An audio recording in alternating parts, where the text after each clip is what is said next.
Assalamualaikum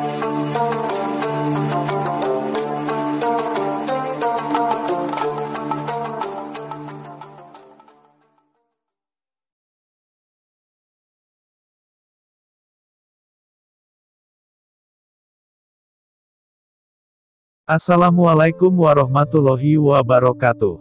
Selamat datang di channel ini. Kali ini dalam tema Muslim Inspiratif. Kami menayangkan sejarah Tarekat Qadiriyah. Nama tarekat ini dinisbatkan kepada seorang sufi besar yang sangat legendaris, dengan sekian banyak sebutan kehormatan. Beliau diyakini sebagai pemilik dan pendiri tarekat ini. Sufi besar itu adalah Syekh Muhyiddin Abdul Qadir Al-Jailani. Syekh Abdul Qadir Al-Jailani dilahirkan pada tahun 470 Hijriah atau bertepatan 1077 Masehi. Lahirnya di Jilan atau wilayah Irak sekarang.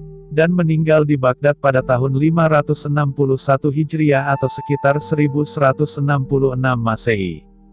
Beliau adalah seorang sufi besar yang kealiman dan kepribadiannya banyak mendapat pujian dari para sufi dan ulama sesudahnya. Syekh Abdul Qadir Al-Jailani juga seorang ulama besar Sunni yang bermazhab Hambali yang cukup produktif. Beliau telah menulis beberapa karya, satu di antaranya berjudul Al-Gunyah li Tabili Tarik Al-Haq. Kitab ini merupakan kitabnya yang sering menjadi rujukan dalam karyanya yang lain. Karyanya memuat beberapa dimensi keislaman, seperti fikih, tauhid, ilmu kalam, dan akhlak tasawuf.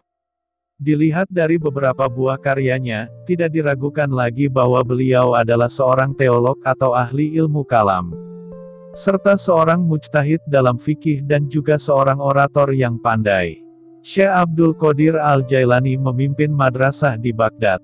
Sepeninggalannya, kepemimpinan beliau dilanjutkan oleh anaknya yang bernama Abdul Wahab sekitar 1151 sampai dengan 1196 Masehi. Dan setelah Abdul Wahab wafat, maka kepemimpinannya dilanjutkan oleh putranya yang bernama Abdul Salam. Beliau wafat 611 Hijrah atau 1241 Masehi. Madrasah dan pemodokan para sufi, secara turun-menurun tetap berada di bawah pengasuhan keturunan Syekh Abdul Qadir Al-Jailani. Hal ini berlangsung sampai hancurnya kota Baghdad oleh serangan tentara Mongol yang dipimpin oleh Hulagu Khan sekitar tahun 1258 Masehi. Serangan Hulagu Khan inilah yang menghancurkan sebagian besar keluarga Syekh Abdul Qadir Al-Jailani, serta mengakhiri eksistensi madrasah di kota Baghdad.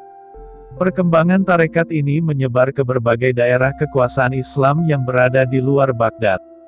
Karena sejak zaman Syekh Abdul Qadir Al-Jailani, sudah ada beberapa muridnya yang mengajarkan metode dan ajaran tasawufnya ke berbagai negeri Islam. Di antaranya muridnya ialah Ali Muhammad Al-Haddad di daerah Yaman, Muhammad Al-Bataihi di daerah Baalbek dan di Syria, dan Muhammad Ibnu Abdul Samad menyebarkan ajarannya di Mesir. Hal ini juga karena kerja keras dan ketulusan putra-putri Syekh Abdul Qadir Al-Jailani sendiri untuk melanjutkan tarekat ayahandanya, sehingga pada abad 12 sampai dengan 13 Masehi. Tarekat ini telah tersebar ke berbagai daerah Islam, baik di barat maupun di timur. Menurut para sejarawan, tarekat Qadiriyah sampai dengan sekarang ini, masih merupakan tarekat yang terbesar di dunia Islam. Dengan berjuta-juta pengikutnya, mereka tersebar di berbagai penjuru dunia, seperti Yaman, Mesir, India, Turki, Syria, dan Afrika. Ada 29 jenis tarekat baru yang merupakan modifikasi baru dari tarekat Qadiriyah. Ini terjadi karena dalam tarekat Qadiriyah ada kebebasan bagi para muridnya yang telah mencapai tingkat mursyid, untuk tidak terikat dengan metode yang diberikan oleh gurunya, dan bisa membuat metode tersendiri. Dari 29 jenis tarekat tersebut menyebar ke berbagai belahan dunia Islam.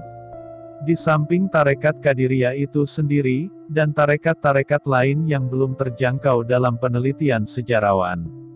Demikian ulasan tentang sejarah tarekat Qadiriyah. Mudah-mudahan menjadi bekal ilmu yang berguna. Jangan kemana-mana, tetap di Sambas 1 ID.